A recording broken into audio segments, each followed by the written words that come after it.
It is good to be in East Lansing. It's good to be with all of you here today. I'm here because I've heard about all the great things that you're doing. And I want to thank Mayor Triplett and President Simon for hosting us. I am also here to do some scouting on my brackets. I just talked to Coach Izzo. Spartans are looking pretty good. I know things were a little wild for a while, had some injuries. But the truth is that Coach Izzo, he always paces so that you peak right at the tournament. That's the fact. Then I got a chance to meet Mark D'Antonio. Right, so you've already got a Rose Bowl victory.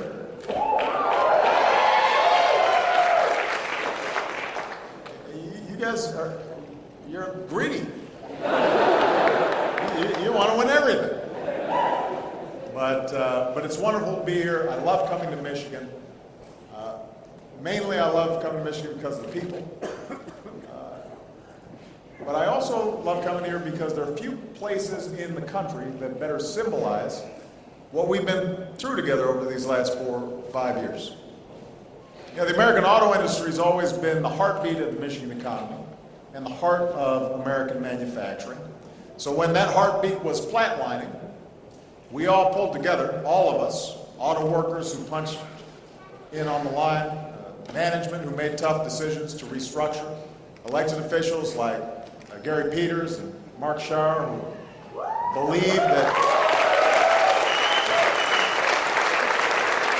folks who believe that rescuing America's most iconic industry was the right thing to do.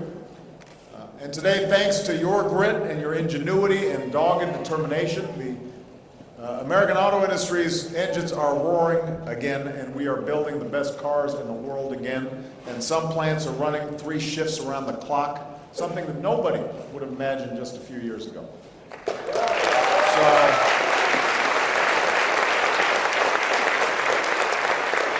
I just had lunch with Detroit's new mayor, Mike Duggan. He told me if there's one thing that he wants everybody to know is that Detroit is open for business, and I have great confidence that he's going to provide the leadership that we need. Really proud of him. The point is, we've all had to buckle down. We've all had to work hard. We've had to fight our way back these past 5 years. And in a lot of ways, we are now better positioned for the 21st century than any other country on earth. This morning we learned that our businesses in the private sector created more than 140,000 jobs last month, adding up to about 8.5 million new jobs over the past 4 years.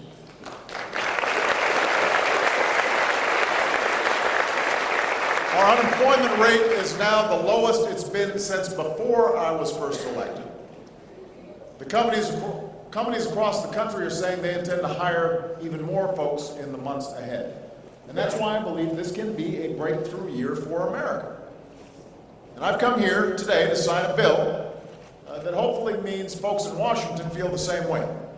That instead of wasting time creating crises that impede the economy, we're going to have a Congress that's ready to spend some time creating new jobs and new opportunities and positioning us for the future and making sure our young people can take advantage of that future.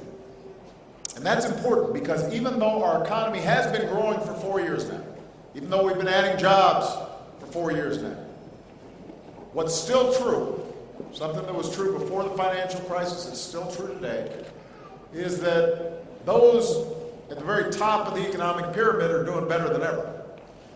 But the average American's wages, salaries, incomes haven't risen in a very long time.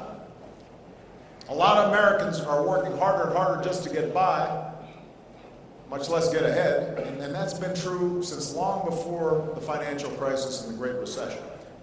And so we've got to reverse those trends. We've got to build an economy that works for everybody, not just a few.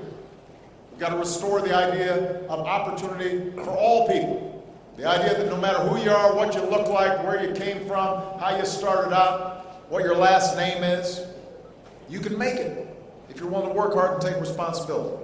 That's the idea at the heart of this country. That's what's at stake right now. That's what we've got to work on.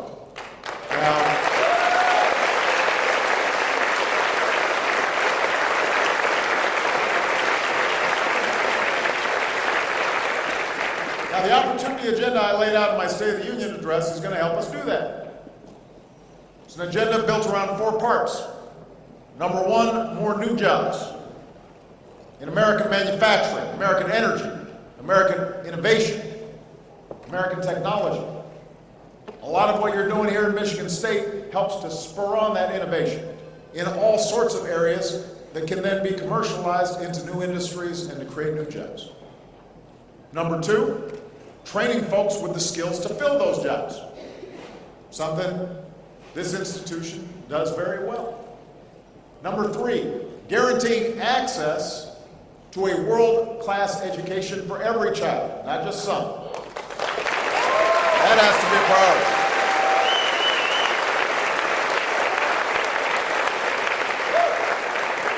That means before they even start school, we're working on pre-K that's high quality and gets our young people prepared, and then takes them all the way through college so that they can afford it and beyond. Number 4, making sure our economy rewards honest work with wages you can live on and savings you can retire on. And yes, health insurance that is there for you when you need it.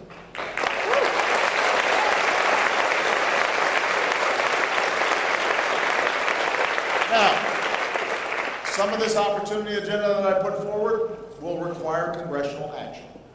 It's true. But as I said at the State of the Union, America does not stand still, neither will I.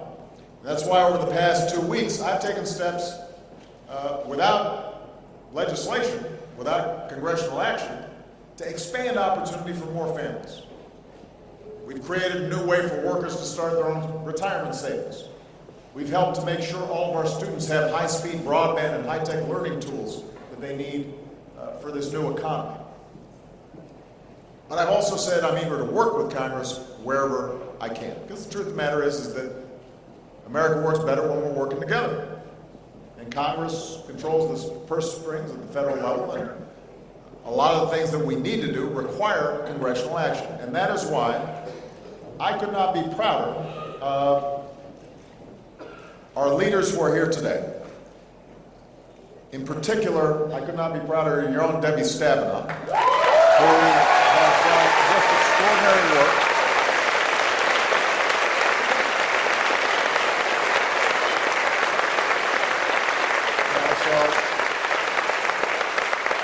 We all love Debbie for a lot of reasons. She's been a huge champion of American manufacturing, but really shepherded through this farm bill, which was a very challenging piece of business. She worked with Republican Senator Thad Cochran, who I think was very constructive in this process. We had Representatives Frank Lucas, a Republican, working with Colin Peterson, a Democrat. We had a terrific contribution from our own Secretary of Agriculture, Tom Vilsack, and we deserve a big round of applause. And so Congress passed a bipartisan farm bill that is going to make a big difference in communities all across this country. And just so they don't feel left out, I want to recognize one of your congressmen who's doing an outstanding job, Dan Kildee.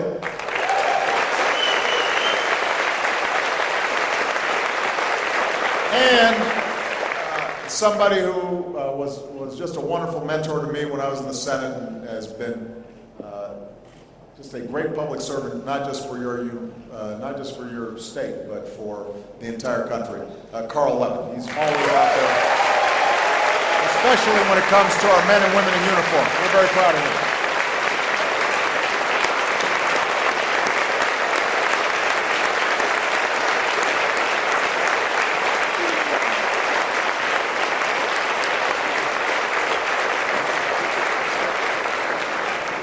While we're at it, we got a couple out-of-towners. Pat Leahy from Vermont. There are a lot of dairy farms up there, so yes, thank you. Amy Klobuchar from Minnesota. All that cold air is blowing from Minnesota down into. Now, despite its name, the Farm Bill is not just about helping farmers. Secretary Vilsack calls it a jobs bill, an innovation bill, an infrastructure bill, a research bill, a conservation bill.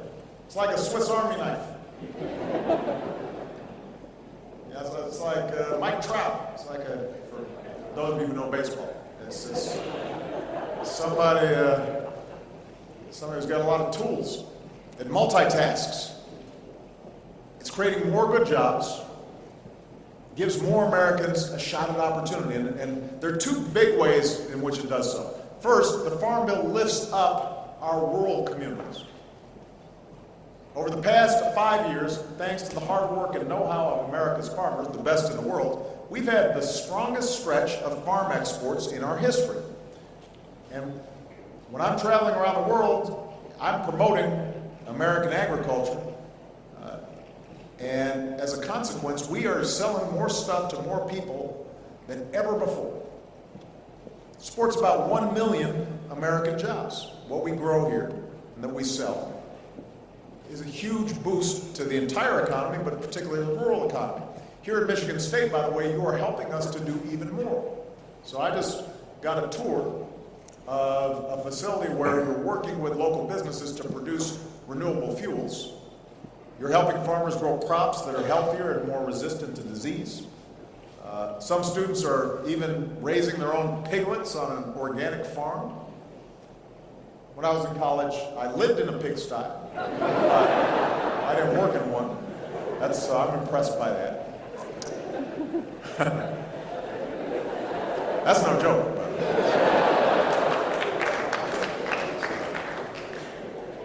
Your hygiene improves as you get older.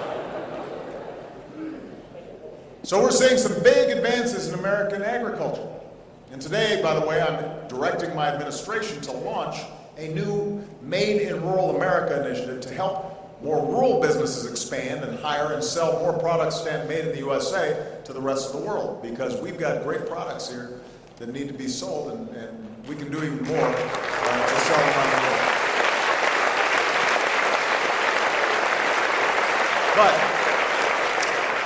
even with all this progress, too many rural Americans are still struggling. You know, right now, 85% of counties experience what's called persistent poverty. Those are in rural areas. Before I was elected president, I represented Illinois, home of a couple of your Big Ten rivals, but also a big farming state. And over the years, I've seen how hard it can be to be a farmer. You know, there are a lot of big producers who are doing really well, but there are even more small farms, family farms, where folks are just scratching out a living and increasingly vulnerable to difficulties in financing and all the inputs involved. Farmers sometimes have to work off the farm. They got a couple of jobs outside the farm just to get health care, just to pay the bills, trying to keep it in the family, and it's very hard for young farmers to get started. And in these rural communities, a lot of young people talk about how jobs are so scarce, even before the recession hit, that they feel like they've got to leave in order to have opportunity. They can't stay at home, they've got to leave. So that's why this farm bill includes things like crop insurance, so that when a disaster like the record drought that we're seeing across much of the West hits our farmers, they don't lose everything they've worked so hard to build. This bill helps rural communities by investing in hospitals and schools, affordable housing, broadband infrastructure, all the things that help attract more businesses and make life easier for working families. This bill supports businesses working to develop cutting-edge biofuels, like some of the work that's being done here in Michigan State. That has the potential to create jobs and reduce our dependence on foreign oil. It boosts conservation efforts so that our children and grandchildren will be able to enjoy places like the Mississippi River Valley and Chesapeake Bay. It supports local food by investing in things like farmers markets and organic agriculture, which is making my wife very happy. And when Michelle's happy, I don't know about everybody being happy, but I know I'm happy.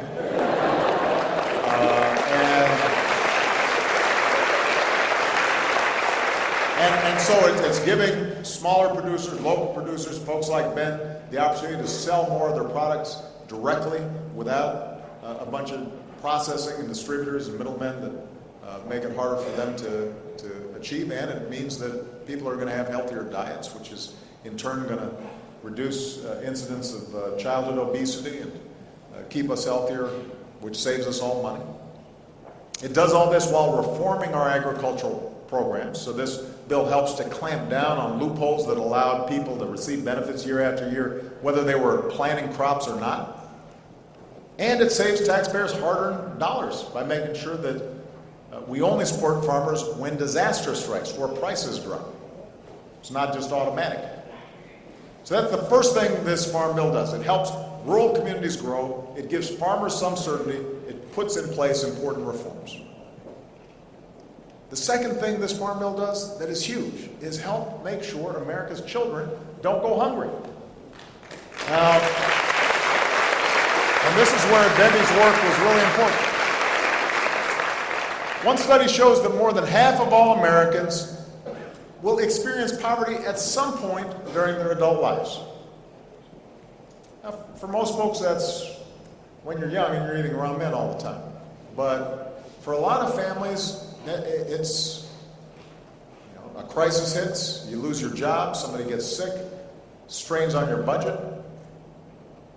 You have a strong work ethic, but it might take you 6 months, 9 months, a year to find a job.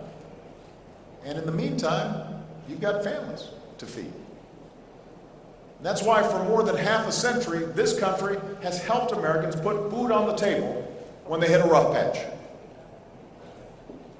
Or when they're working hard but aren't making enough money to feed their kids. They're not looking for a handout. These folks, they're looking for a hand up, a bridge to help get them through some tough times.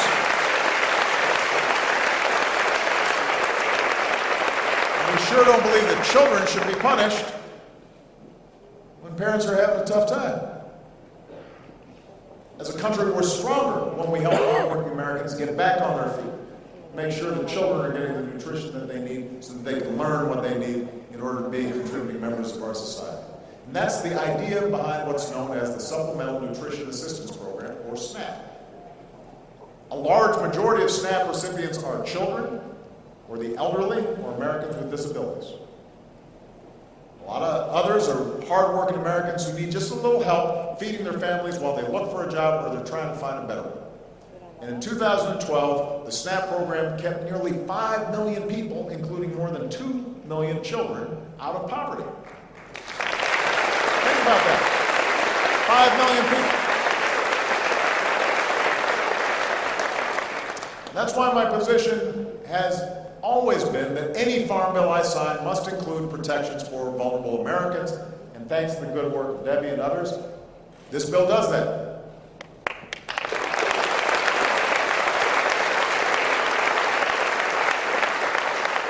And by giving Americans more bang for their buck at places like farmers markets, we're making it easier for working families to eat healthy foods, and we're supporting farmers like Ben who make their living growing. So it's creating new markets for produce farmers. And it means that people have a chance to directly buy from their farmers the kind of food that's going to keep them healthy. And the truth is, a lot of folks go through tough times at some point in their lives. That doesn't mean they should go hungry, not in a country like America. So, investing in the communities that grow our food, helping hardworking Americans put that food on the table, that's what this farm bill does, all while reducing our deficits through smart reforms. It doesn't include everything that I'd like to see, and I know leaders on both sides of the aisle feel the same way, but it's a good sign that Democrats and Republicans in Congress were able to come through with this bill, break the cycle of short-sighted, crisis-driven, partisan decision-making, and actually get this stuff done. It's a good sign.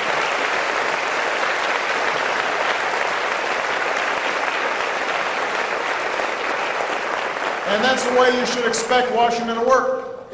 That's the way Washington should continue to work, because we've got more work to do. We've got more work to do to potentially make sure that unemployment insurance is put in place for a lot of folks out there who need it. We've got more work to do to pass a minimum wage. We've got more work to do immigration reform, which will help farmers and families. So let's keep the momentum going here. And in the weeks ahead, while Congress is deciding what's next, I'm going to keep doing everything I can to strengthen the middle class, build ladders of opportunity in the middle class. And I sure hope Congress will join me, because I know that's what you're looking for out of your elected officials at every level. So thank you, everybody. God bless you. I'm now going to sign this farm bill.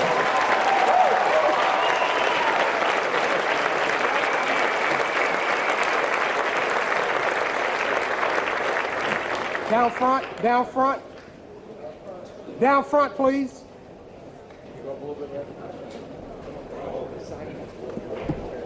Down front. I forgot to mention Marsha Fudge was here. I wasn't sure whether she came to the event. I knew she flew in with me. So she does great work. Out of the great state of Ohio.